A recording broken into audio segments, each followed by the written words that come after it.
प्यारे दोस्तों, अगर आप बीपीएससी शिक्षक भर्ती परीक्षा की तैयारी कर रहे हैं और आप शिक्षक बनना चाहते हैं तो ये वीडियो अंत तक जरूर देखिएगा और हाँ, चैनल को सब्सक्राइब कर लीजिएगा।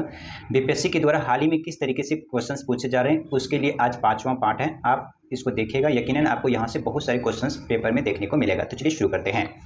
यहाँ पे क्वेश्चन नंबर पहला ये कह रहा है, यानी कि क्वेश्चन ये कह रहा है कि एक कमरा जिसकी लंबाई 12 मीटर, चौड़ाई 9 मीटर एवं ऊंचाई 8 मीटर है। ठीक है, एक कमरा है। तो कमरा किस प्रकार का होता है? एक कुबॉइड के आकार का होता है। क्या? कुबॉइड। ठीक है, तो कुबॉइड किस आकार का होता है? एक कुबॉइड बना लेते हैं। ठीक है, यहाँ पे देखिए, इस तरह से आपका क्या होता है? एक कुबॉइड होता है। एक इस तरीके से आपका कुबॉइड होता है। ये आपका कुबॉइड, यानी कि कुबॉइड के आधार पर इसी तरह से आपका क्या होता है? एक रूम होता है, रूम। ठीक है, तो क्वेश्चन में क्या पूछा? ये आपका रूम हो गया। ठीक है, ये आपका क्या हो गया? रूम हो गया। क्वेश्चन में पूछा ये कि बताओ कि यहाँ से इस रूम में किस तरीके से रखेंगे जो सबसे बड़े से बड़े, यानी कि लंबे से लंबे एक खंबे की अधिकतम लंबाई कितना होगा जो रखे जा सकते हैं। तो ये मैं बताऊं, एक आपको मैं एक कलर, दूसरा कलर लेके बता देता हूं। मान लीजिए, ठीक है, अगर मैं ऐसे करके रखूं, यानी कि ऐसे लेटा के यहाँ से यहाँ तक एक खंबा रख दूं, तो यानी कि इतना ही लंबा तक खंबा इसमें आ सकता है। या तो आप इधर से रख लो या तो इधर से रख लो। तो यही इसी की लंबाई ये क्वेश्चन पूछ रहा है। ठीक है, तो हम इसको निकालने के लिए, अधिकतम लंबाई निकालने के लिए आप हमेशा याद रखिएगा क्या करें? इसका रूट, किसका रूट? ये, यानी कि लंबाई जो आपका दे रखा है एल, यानी कि एल स्क्वायर प्लस में बी स्क्वायर यानी कि चौड़ाई प्लस में एच स्क्वायर, सबको गुना कर दीजिएगा। और यहाँ पे देखिए क्या हो जाएगा? एल का स्क्वायर, यानी कि यहाँ पे करिएगा 12 का स्क्वायर प्लस बी कितना है? 9, इसका करिएगा स्क्वायर प्लस में यहाँ पे 8, इसका करिएगा स्क्वायर। ठीक है, तो अब यहाँ पे देखिए क्या हो जाएगा? 12 का स्क्वायर करेंगे तो यहाँ पे 144, फिर आप यहाँ पे देखिए 9 का स्क्वायर करेंगे तो यहाँ पे 81, प्लस में फिर ये 8 का स्क्वायर करेंगे यहाँ पे 64। सबको जोड़ दीजिए, 144, 81, 64 को, तो आपका आ जाएगा 289 और इसी का आप स्क्वायर रूट निकाल लेंगे तो कितना आ जाएगा? 70 मीटर। ठीक है, तो ये आपका कौन सा आंसर हो गया? Option number C. ठीक है, चलिए अगला प्रश्न देखते हैं। अगला प्रश्न क्या पूछा है आपसे? ये रीजनिंग का पूछा है कि निम्नलिखित रिक्त स्थान में कौन सी संख्या आएगा, यानी कि ये जो आपका रिक्त है इसमें क्या आएगा? पैटर्न है 2, 4, 3, 9, 4, 16, 5, 25, 6, क्या आएगा? अगला संख्या क्या आएगा? तो यहाँ देखिए, 2 को अगर मैं 2 है, अगर इस 2 को 2 से गुना करूँ कितना आएगा? 4। ठीक है, 4। यहाँ पे देखिए 2 को 2 से गुना किया कितना आया? 4। 3 को 3 से गुना किया कितना आया? 9। 4 को 4 से गुना किया कितना आया? 16। 5 को 5 से गुना किया कितना है? 25। तो 6 को 6 से गुना करेंगे कितना आएगा? 36। तो ये कौन सा ऑप्शन हो जाएगा? ऑप्शन नंबर हमारा ए हो जाएगा। ठीक है, चलिए अगला प्रश्न देखते हैं। अगला प्रश्न है ये, करेक्ट इस तरीके के क्वेश्चन है। ठीक है, मैं अगर 27 है तो 27 को मैं ऐसा लिख सकता हूँ 3 के पावर 3, 3 3 होते 27, यही तो होता है। तो अब यहाँ पे देखिए 3 के पावर x प्लस में 8 बराबर में यहाँ पे 3 के पावर 3 लिख देता हूँ और 3 गुना 2 करेंगे तो कितना हो जाएगा? 6x, अब प्लस में कितना हो जाएगा? 3, यही हो जाएगा। अब अगर बेस सेम हो तो पावर क्या हो जाता है? जुड़ जाता है। तो x plus 8 equal to 6x plus में 3, इसको आप सॉल्व करेंगे तो यहाँ पे देखिए x माइनस में 6x इक्वल टू 3 माइनस यहाँ पे 8, तो x में 6x चला जाएगा तो माइनस में कितना हो जाएगा? 5x इक्वल टू माइनस यहाँ पे 5, माइनस माइनस कट जाएगा और यहाँ पे क्या हो जाएगा? x equal to 5 divide by 5, ये भी और ये भी कट जाएगा। तो अब हमारा आंसर क्या आ जाएगा? 1। कौन सा है? Option number B. ठीक है, चलिए अगला प्रश्न करते हैं। अगला प्रश्न है ये, करें 1, 2, 5 लुप्त संख्या, यानी कि इस संख्या इस जगह क्या आएगा वो आपको बताना है। तो यहाँ पे देखिए इन्होंने क्या किया है, आपको इसमें R&D करना पड़ेगा। क्या क्या करना पड़ेगा? या तो आपको इसमें देखिए स्क्वायर करना पड़ेगा, या तो यहाँ पे आपको क्यूब करना पड़ेगा, या तो प्लस या फिर माइनस करके देखना पड़ेगा। तो मैं यहाँ पे कर लेता हूँ। देखिए अगर मैं यहाँ पे 1 का स्क्वायर प्लस में 0 करूँ तो क्या आ जाएगा? 1 आ जाएगा। वही अगर यहाँ पे मैं, ठीक है, 1 के स्क्वायर में प्लस में यहाँ 1 करूँ तो कितना आ जाएगा? 2 आ जाएगा। ठीक है, यही मैं 2 के स्क्वायर में यहाँ पे प्लस में 1 करूँ कितना हो जाएगा? 2 दूनी 4, 1 5 आ जाएगा। अगर यही मैं 5 के स्क्वायर में प्लस में 1 करूँ, 5 25, 1 कितना हो जाएगा? 26 हो जाएगा, है ना? यही हो जाएगा। तो यहाँ पे देखिए 1 है, 2 भी है, 5 भी है, 5 भी है, तो अगला कितना होगा? 26 का अगर मैं स्क्वायर करूँ यहाँ पे 26, ये कितना हो जाएगा? 26। इस अगर 26 का स्क्वायर करेंगे प्लस यहाँ 1 करेंगे, ठीक है, 26, 2 दूनी 4, 1 5, 5 का यहाँ पे 5 का स्क्वायर करेंगे प्लस में 1 यानी कि 26, और 26 स्क्वायर करेंगे प्लस 1, तो 26 का स्क्वायर करेंगे तो क्या आ जाएगा? यहाँ पे 26 का जब आप स्क्वायर करोगे तो क्या आ जाएगा? देखो 26 का स्क्वायर करोगे तो आपका आंसर आ जाएगा क्या?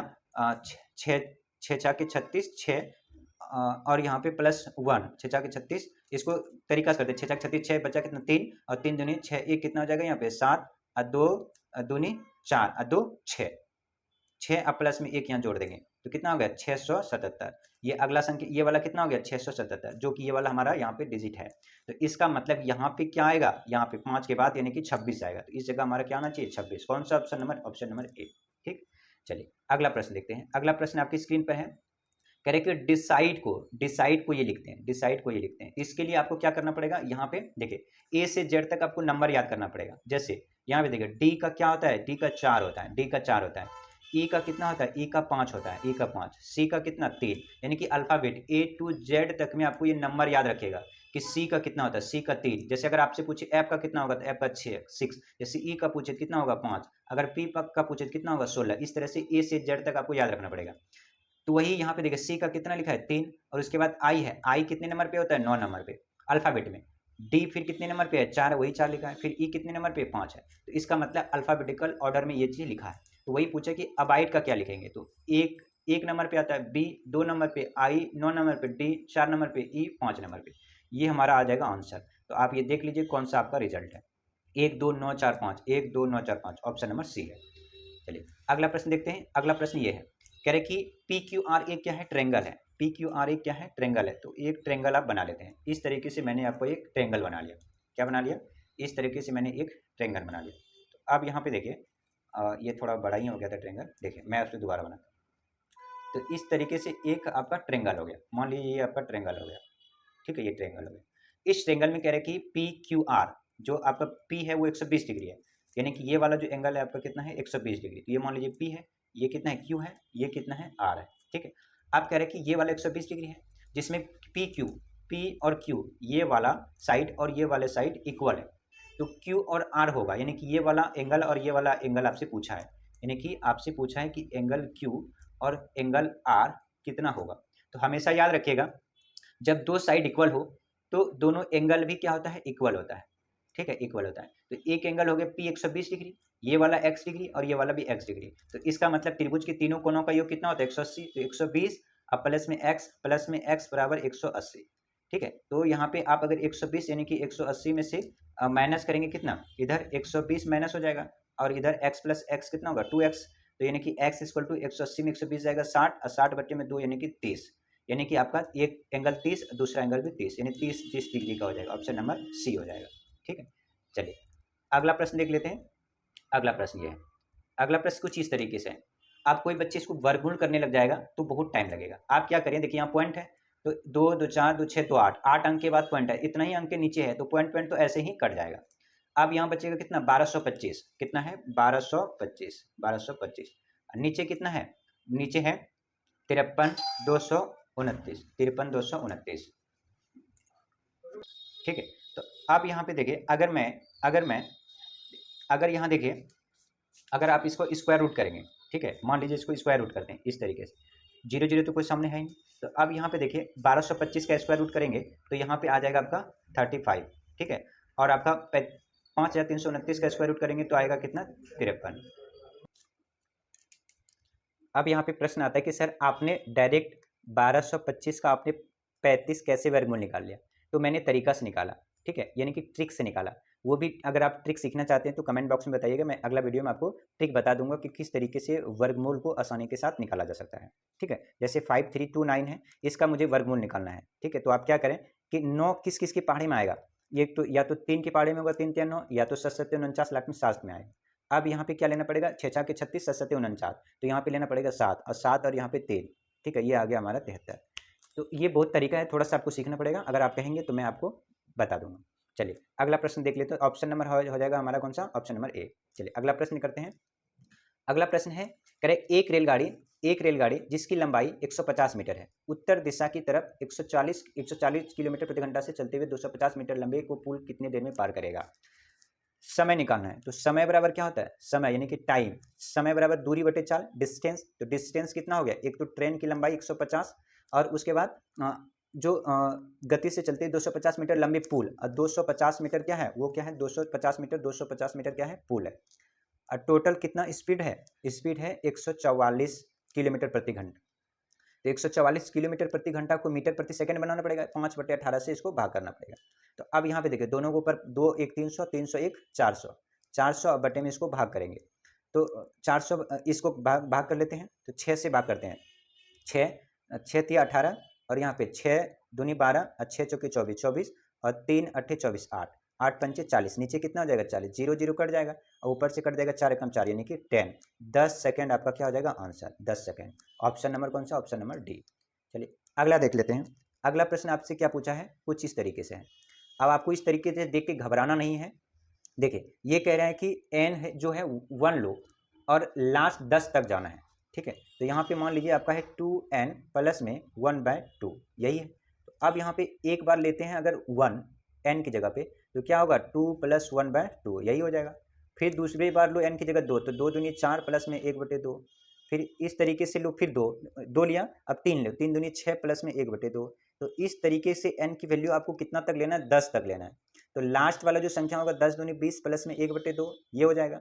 तो अब यहाँ पे देखो यानी कि 2 + 4 + 6 प्लस इस तरह से करके कितना तक जाना पड़ेगा, 20 तक। अब प्लस में आपका ये जो आपका 1/2 है कितने बार तक जाएगा, 10 बार तक। कितने बार तक, 10 बार तक। तो अब यहाँ देखिए 2 से 20 तक यहाँ पे आपको सम करना है।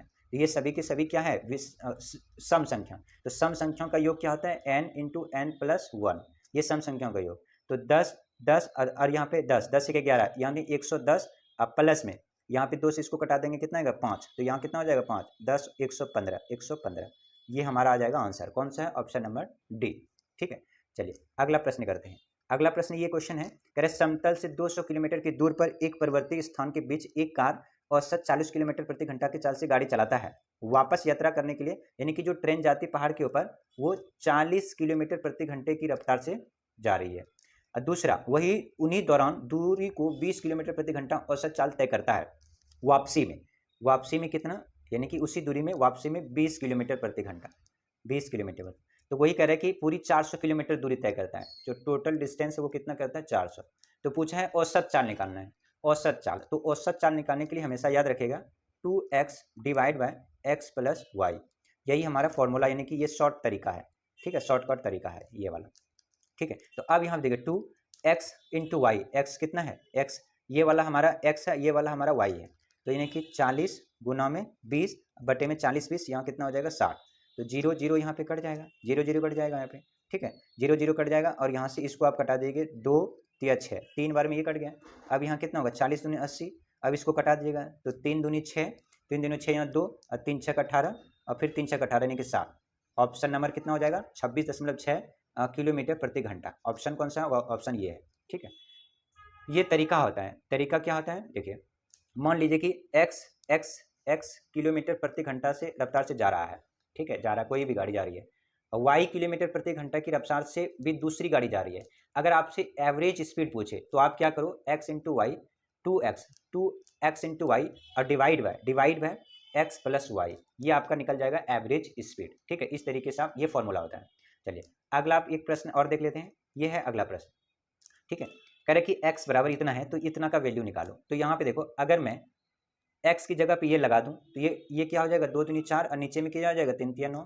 फिर यहाँ पे अगर मैं ये लगा दूं तो ये माइनस माइनस क्या हो जाएगा प्लस, 3 3 कट जाएगा, यहाँ बचेगा कितना, 2 माइनस में 11, 9 9 यहीं कट जाएगा, 4 और 2 कितना, 6 माइनस 11 करोगे तो माइनस में कितना आ जाएगा 5। ऑप्शन नंबर कौन सा होगा, ऑप्शन नंबर सी।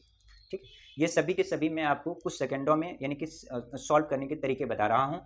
ठीक है, अगर आप कहेंगे तो मैं आपको हर चैप्टर वाइज में क्वेश्चंस करा दिया करूँगा। ठीक है, और मैं इसलिए करा रहा हूँ ताकि आपको ये पेपर में बहुत ही उपयोगी साबित होगा। चलिए अगला क्वेश्चन करते हैं, चैनल को सब्सक्राइब कर लीजिएगा। कह रहे 4 बहनों की औसत आयु 7 वर्ष है। कह रहे 4 बहन है, इसको जो औसत आयु कितने हैं, 7 वर्ष है। हम माँ की आयु जोड़ दें, यानी कि 4 तो उसका बहन है ही, माँ की जोड़ दें तो अब कितना हो जाएगा 5। आप कह रहे तो औसत आयु 6 वर्ष बढ़ जाती है, यानी कि पहले 7 7 तो 7 और 6 बढ़ जाएगा, कितना हो जाएगा 13। तो अब बताओ माँ की आयु, तो आप क्या करो कि इन दोनों में कितना का डिफरेंस है, तो कहोगे 7 6 13 का डिफरेंस है। इन दोनों में कितने का डिफरेंस है, तो कहोगे यहाँ पे 1 का डिफरेंस है। कितने का, 1 का। ठीक है, 1 का डिफरेंस। अब आप क्या करो, इनसे क्या करो, ये वाला नंबर से इससे गुना कर दो, तो 4 × 6 कर दो, 4 × 6 तो 6 चौके 24। अब फिर प्लस, अब ये वाला इससे गुना कर दो, तो 13 कम 13 प्लस, तो 6 चौके 24 प्लस में यहाँ पे 13 जोड़ दो, तो 2 1 3 4 3 7। तो ये उनकी माँ की आयु निकल जाएगा। किनकी? उनकी माँ की। तो माँ की आयु कौन सा होगा? Option number C. ठीक है, चलिए अगला प्रश्न देखते हैं। अगला प्रश्न है कि दो खंभों समतल भूमि पर खड़े हैं, दो समतल भूमि पर खड़े हैं, यानी कि एक तो ये पोल है और दूसरा कह रहा है कि ये है, दो पोल है। कह रहे जिनकी ऊंचाई इसकी 6 है और इसकी टोटल कितनी है? 11 है। यदि उनकी निचले सिरों यानी कि इसकी पैर से यहाँ तक कितना डिस्टेंस है? इसकी डिस्टेंस है कितना? 12 है। तो उनकी सिरों की दूरी यानी कि यहाँ से इनकी सिरों की दूरी बताओ। तो ये वाला 12 है, तो इसका मतलब यहाँ से अगर एक लाइन डाल दें तो ये वाला भी कितना होगा? 12 होगा। ये यहाँ से यहाँ 6 है, तो यहाँ से यहाँ भी कितना होगा? 6 होगा। टोटल कितना? 11 है, तो इसका मतलब 5 होगा। आपको ट्रिपलेट याद होगा, 5 12 होता है, तो ये वाला कितना होता है? 13। ये हमारा आंसर आ गया, सी ऑप्शन। ठीक है, ट्रिपलेट याद करने के लिए मैं आपको बता देता हूँ, कुछ ट्रिपलेट आप याद कर लीजिएगा, जैसे 3 4 5 5 12 13। उसके बाद अगर 7 24 25, अगर 9 होगा तो 9 40 41, अगर 11 होगा तो 11 60 61, और अगर आपका 13 होगा तो 13 13 84 85। ये कुछ ट्रिपलेट है, इंपॉर्टेंट है, इसको आप याद कर लीजिएगा। क्या कर लीजिएगा? लर्न कर लीजिएगा। चलिए अगला प्रश्न देखते हैं। अगला प्रश्न है आपकी स्क्रीन पर। ठीक है, अगला प्रश्न करते हैं। अगला प्रश्न है स्क्रीन पर, देखिए ये वाला तो हो गया आपका। ठीक है, ये करते हैं। क्वेश्चन कह रहे हैं, देखिए क्वेश्चन कह रहे हैं लकड़ी की एक ब्लॉक का मान 5 सेंटीमीटर 10 सेंटीमीटर और 20 सेंटीमीटर की डायमेंशन है, जिसे कहते हैं भुजा। अब करें कम से कम माप वाली लकड़ी का एक ठोस घनत्व बनाने के लिए या घन बनाने के लिए, क्यूब बनाने के लिए कितने संपूर्ण ब्लॉक की जरूरत होगा? तो कम से कम देखो 5 है, तो 5 से ही हमें 5 5 का बनाना पड़ेगा। 5 5 5, क्योंकि लंबाई गुने चौड़ाई गुने ऊंचाई 5 5 ही लेना पड़ेगा, तभी कम से कम बनेगा। तो इसको कटा दीजिए 5 से, इसको कटा दीजिए 5 से 2, और इसको कटा दीजिए 5 चौके 20, तो 4 दूनी 8, 8 कटाना पड़ेगा। ऑप्शन नंबर हमारा कौन सा होगा? Option number B. चलिए अगला प्रश्न देखते हैं। अगला प्रश्न है, कह रहा है कि देखिए कि 3 सेंटीमीटर 4 सेंटीमीटर 5 सेंटीमीटर भुजाओं वाले 3 घनों किसी धातु के बने हैं। तीनों को पिघलाकर, यानी कि कह रहे एक गोला है, कह रहे घन है, गोला नहीं है, घन है। ठीक है, घन इस प्रकार है, घन है, यानी कि ये घन है, घन को बोलते हैं क्यूब। क्या बोलते हैं? क्यूब। तो अब मान के चलिए ये है हमारा क्यूब। तो आप कह रहे इस तरीके 3 क्यूब है, कितने हैं? 3 है। टोटल कितने हैं? 3 है। और तीनों को पिघला देता है, तीनों को पिघला के एक बड़ा सा घन बनाता है। तीनों को पिघलाकर एक बड़ा सा घन बनाता है, इस तरीके से बनाता है। घनाभ नहीं बनाता है, घन ही बनाता है। तो गलाकर एक नया घन बनाता है। घन की भुजा निकालिए, घन की भुजा निकालिए। तो मान लीजिए अगर इसका आयतन निकालना हो तो घन का आयतन क्या होता है? भुजा क्यों? तो 3 3 होती है 27, इसका हो जाएगा। 4 इसका 4 चौक 16 चौके 64, इसका हो जाएगा। 5 इसका है तो 25 25, 5 5 25 125 होगा। सबको आप जोड़ दीजिए, सबको जोड़ेंगे 125 प्लस में 64 प्लस में 27, 5 4 9 1 10 10 से 16 की 6 बचा 1, 6 2 8 2 10 11 की 1 1 1 2 216, यानी कि जो बड़ा वाला बनेगा वो 216 क्यूब होगा। और इसका आयतन निकाल लेंगे तो ए क्यू हो जाएगा, और क्यू इसको हटाएंगे तो इधर रूट हो जाएगा 216, और इसका रूट वर्गमूल निकालेंगे तो कितना आएगा? 6। तो इसका मतलब हमारा आंसर कितना? ऑप्शन नंबर ए आ जाएगा। चलिए अगला प्रश्न करते हैं। अगला प्रश्न करें, एक इंजन जिसके पहिए की परिधि इतना है, कितना है? 7 सही 7/2, तो 7 दूनी 14 15, कितना हो जाएगा? 15/2 परिधि है। आप कह रहे 9 सेकंड में 7 चक्कर, यानी कि एक चक्कर लगाने में इतना लगता है तो 7 चक्कर कितना होगा? 9 सेकंड में टोटल कितना टाइम लगा रहे हैं? 9 सेकंड, 9 सेकंड। तो स्पीड पूछा है, तो स्पीड, तो डिस्टेंस, स्पीड निकालने के लिए डिस्टेंस बटे में समय, यानी कि 9 भाग कर देंगे। ठीक है, तो आप यहाँ से देखिए क्या हो जाएगा, अब इसको कटा दीजिएगा, आपका आंसर आ जाएगा। तो ये जो है आपका सेकंड में पूछा है, किलोमीटर प्रति घंटा में। तो अब यहाँ पे देखिए तो क्या हो जाएगा? 15 गुना 7 बटे में 15 गुना 7 बटे में 9, और ये 9 यहाँ पे है। ठीक है, तो इस 9 को आप यहाँ पे, ये आपका किस में निकलेगा? सेकंड में। तो 9 दूनी यहाँ पे लिख लीजिए 18, 18 क्या लिख लिया? 18। अब इसको, ये आपका निकला मीटर प्रति सेकंड में, लेकिन पूछा है किलोमीटर प्रति घंटा में। तो किलोमीटर प्रति घंटा में क्या करना पड़ता है? 18/5 से भाग करना पड़ता है। किससे? 18/5 से। तो ये 18, ये 18, ठीक है, और ये 18 कट जाएगा, और यहाँ से 5 तिया 15, ये कट जाएगा। 7 गुना 3 करोगे कितना आ जाएगा? 21। ऑप्शन नंबर कौन सा होगा? बी। ठीक है, ये मैं आपको शॉर्टकट तरीका बता रहा हूँ। तरीका अगर मैं और बताऊँ तो मतलब कि बहुत लंबी क्लास हो जाएगी, इसलिए मैं आपको शॉर्टकट तरीके से बता रहा हूँ। चलिए अगला प्रश्न करते हैं। कह रहे कि ये प्रश्न है, एक परीक्षा में प्रत्येक उम्मीदवार हिंदी अथवा इतिहास दोनों लेता है। एक परीक्षा है जिसमें कि कह रहे कि एक परीक्षा है, हिंदी भी लेता है और इतिहास भी। मान लीजिए कि ये है आपका हिंदी, कह रहे कि हिंदी, ये हिंदी है और इतिहास भी है, तो इतिहास भी पढ़ता है। ये मान ली इतिहास है, ये क्या है? इतिहास है। कह रहे कि हिंदी लेने वाले 66% है, हिंदी लेने वाले 66 है, और जो और उसके बाद इतिहास पढ़ने वाले कितने हैं, 59% है। तो कुल मिला के कोई भी अगर कोई भी चीज़ अपने आप को कितना परसेंट होता है, 100%। तो 9 और 6 कितना जोड़ेगा, 9 6 15 और 6 5 11 1 12। ये कितना परसेंट हो गया, 125%, यानी कि 25% ज़्यादा। इसका मतलब 25% ये दोनों में, ये 25% ऐसा है जो दोनों पढ़ रहा होगा। बात सही है। अब कह रहा है तो कुल उम्मीदवारों की संख्या इतनी थी, तो कितने उम्मीदवार ने हिंदी एवं इतिहास दोनों ही लिए हैं, तो दोनों लिए हैं, तो टोटल कितने हैं, 3000। दोनों कितना पढ़ रहा है, 25%, तो 25% इसका निकाल देंगे तो 100 0 0 कट जाएगा, 25 या 75 00, यानी कि टोटल 750। ऑप्शन नंबर हो जाएगा हमारा बी। चलिए अगला प्रश्न देखते हैं। अगला प्रश्न ये है आपकी स्क्रीन पर, इसको सॉल्व करिएगा। यहाँ पे देखिए, कह रहा है कि एक व्यक्ति 10 रुपये में 11 पुस्तकें खरीदता है। एक व्यक्ति 10 रुपये में 11 पुस्तकें, कितना, 10 रुपये में 11 पुस्तकें खरीदता है, ठीक है। आप कह रहे हैं कि एवं 11 रुपये में 10 पुस्तकें बेचता है।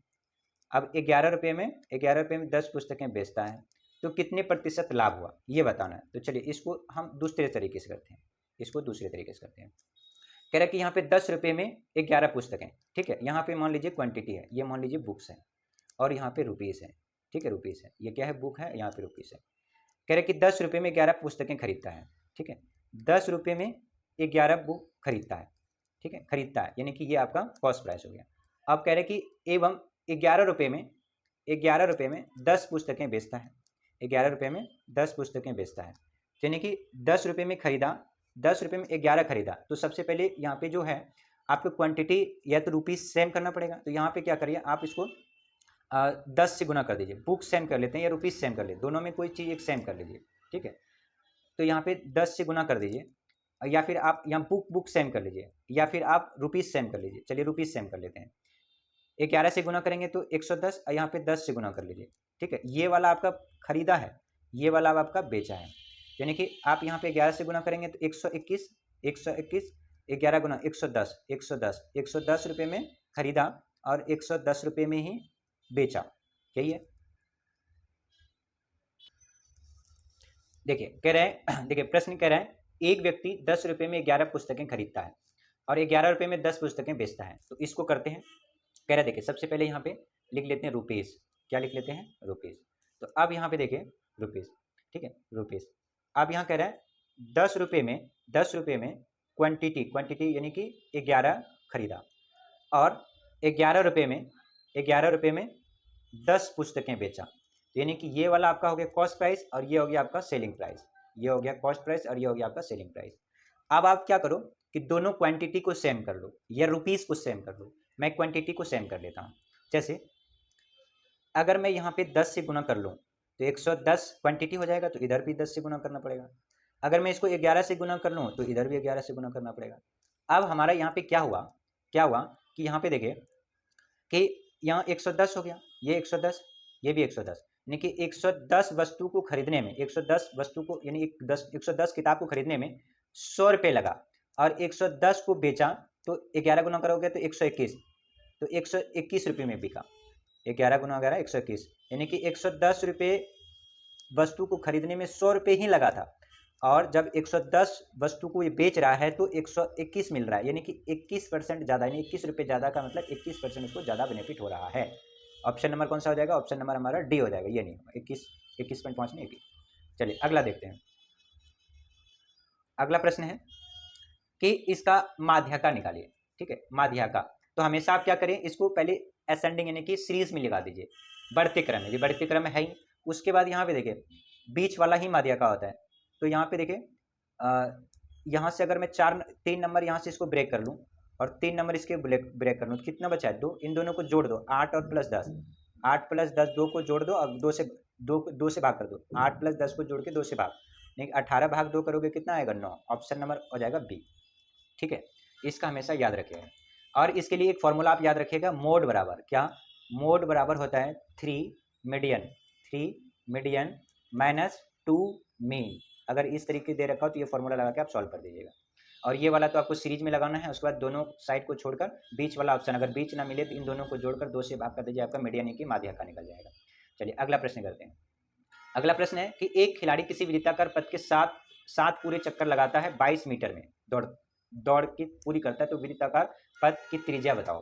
ठीक है, तो यहाँ पे देखिए वृत्त का परिधि निकालना पड़ेगा, तो वृत्त का परिधि कितना होता है 2 पाई आर। अब ये कह रहा है कि 7 पूरे चक्कर लगाकर 22 मीटर की दौड़ पूरा करता है, यानी कि 2 पाई आर है, और इसमें जब आप 7 से गुना करोगे पूरा चक्कर लग जाएगा, और टोटल कितना कवर करता है 2200 मीटर।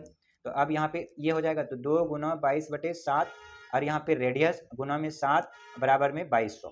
ठीक है, तो 7 तो यहाँ कट जाएगा, और यहाँ पे 22 एकम 22 भी कट जाएगा।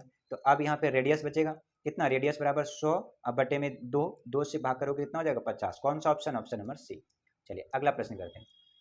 अगला प्रश्न कह रहा है एक घड़ी की बड़ी सुई की लंबाई 12 सेंटीमीटर है, यानी कि ये कह रहा है कि इस तरीके से आपका क्या है, घड़ी है, बड़ी सुई यानी कि मिनट की सुई है। ठीक है, मिनट की सुई इस तरीके से है, इस तरीके से, और यहाँ जो ये आपका डिग्री बना रहा है वो बड़ी सुई, तो 1 मिनट में, तो हमेशा याद रखिएगा 1 मिनट में 6 डिग्री का कोण बनता है। तो वही पूछा कि क्षेत्रफल, तो हमेशा याद रखिएगा ये सेक्टर का है, सेक्टर जिसे कहते हैं त्रिज्यखंड। इसका एरिया क्या होता है, थीटा बटे 360 और पाई आर स्क्वायर। तो थीटा की वैल्यू 6 डिग्री बटे में 360, और यहाँ पे 22 बटे में 7, रेडियस कितना है 12 सेंटीमीटर। ठीक है, तो अब इसको कटा लीजिएगा, 6 चाके 36 यानी कि यहाँ पे 60 हो जाएगा, और उसके बाद यहाँ 12 पंचे 60, यहाँ पे 5 हो जाएगा। ठीक है, और यहाँ पे आपका 22 दूनी 44, इसको गुना कर लीजिएगा, 22 दूनी 44, इसको कटा लीजिएगा, यहाँ पे 22 गुना में 12 बटे में 7 पच्चे 35। ठीक है, ऑप्शन इसको कटाइएगा तो कुछ 7 दशमलव कुछ समथिंग में आएगा, हमें इसमें कोई नहीं है, कोई है ही नहीं, तो ऑप्शन नंबर हमारा हो जाएगा डी। चलिए अगला प्रश्न करते हैं।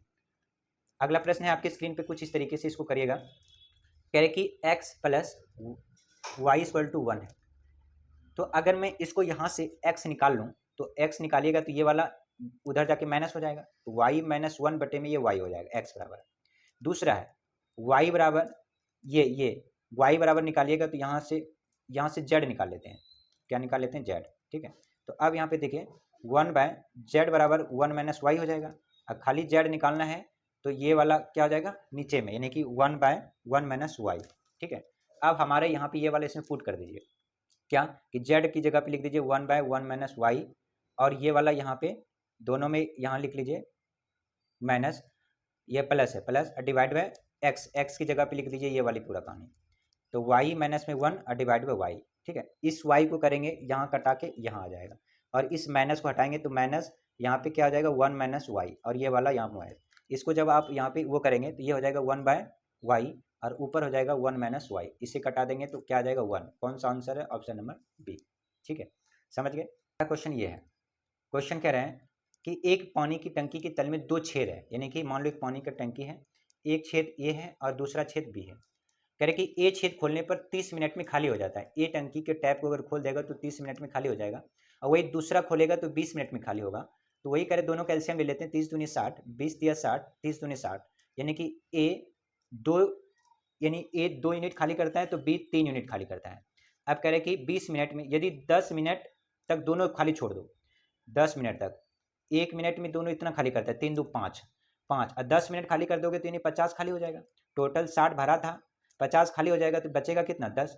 तो अब उसके बाद कह रहे बी को बंद कर दो, तो अकेला अब ये कौन करेगा खाली, ए करेगा। ए खाली कितना करता है 2, तो 2 पंचे 10 यानी कि 5, तो 10 मिनट पहले लगा दोनों एक साथ, अब 5 मिनट सिर्फ ए को लगा, तो टोटल कितना समय लगा 15 मिनट। 15 मिनट आंसर हो जाएगा ऑप्शन नंबर बी।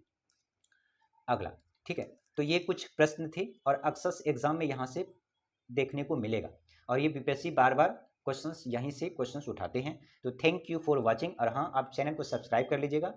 अगला मैं सीरीज इसी तरह से science, social science, history, geography, current affairs सभी का वीडियो लेकर आपके लिए आऊँगा। Bye bye, take care.